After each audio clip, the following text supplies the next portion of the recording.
Okay, I've got a short video here. Well, it probably won't be short because I ramble on, but on some money-saving techniques for beehive springs. So if you don't know what a beehive spring is, this is what a beehive spring looks like. So they get attached, well, to numerous different things, but on a custom motorcycle build,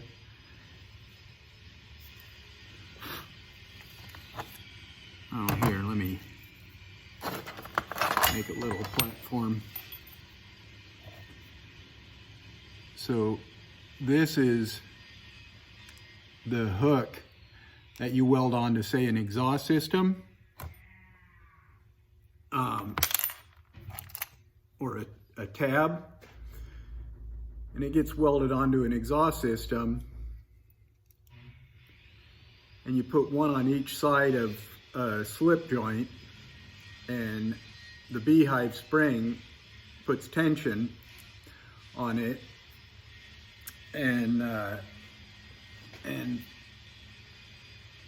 holds the slip joint together. So these things here, I think they're about close to $4 a piece. They're stainless. So, and then the beehive springs themselves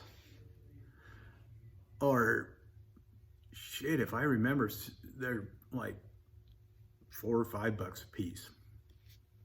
So that doesn't sound like a whole lot of money, but if you have a lot of them, it adds up. I mean, you can be into, 40 or 50 bucks easy.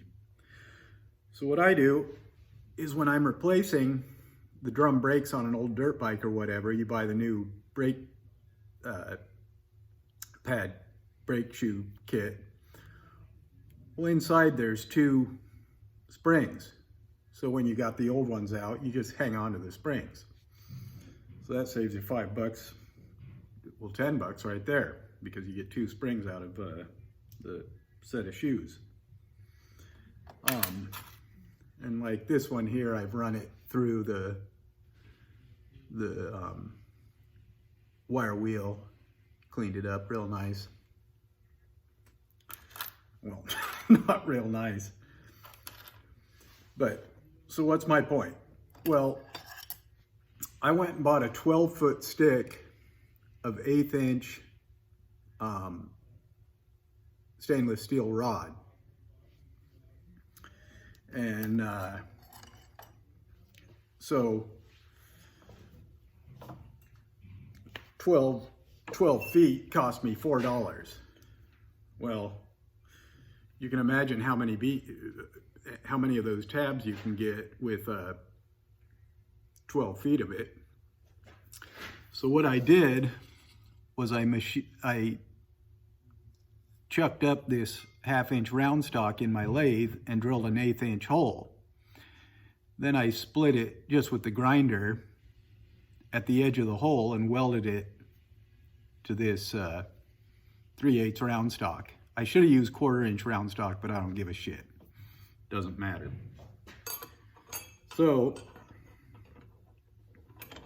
now you take this, and I drilled the hole to the depth that I want the return to be. So what you do is you just push down and pull it, putting pressure down so it follows the 3/8.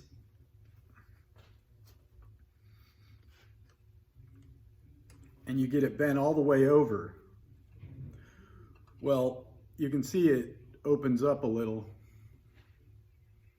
I'll hold it up against something dark. It's not quite straight across from each other.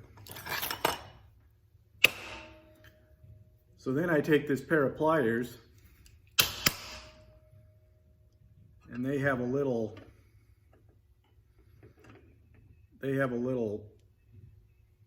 relief in them. It's just a regular set of pliers. And I pull that up against the 3/8.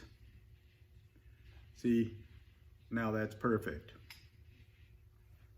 So then you just take a regular pair of diagonal cutters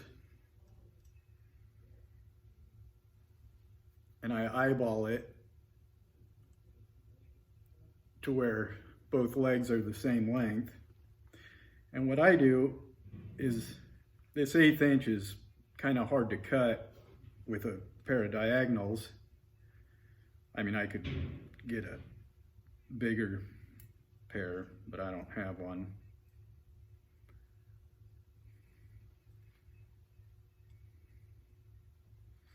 So I go around it, because when it snaps, it always jams your fingers. Okay. There, I got it. So now you have this. So you can bend up a bunch of them. And there's probably a way to do this. But what I do is I'll eyeball it in this vise. I probably got about 3/8 of an 1/8 inch sticking out.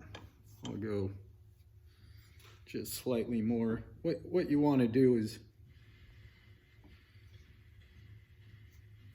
make sure it's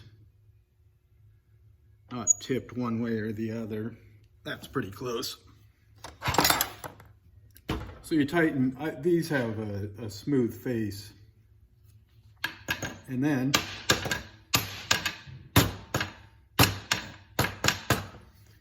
just bend it over. See that? It's a perfect little tab. So that's $4 right there. It's probably about 2.5 inches, so I could get 5 out of a foot of it. So 12 times 5, 12, 24, 36, 48, 60.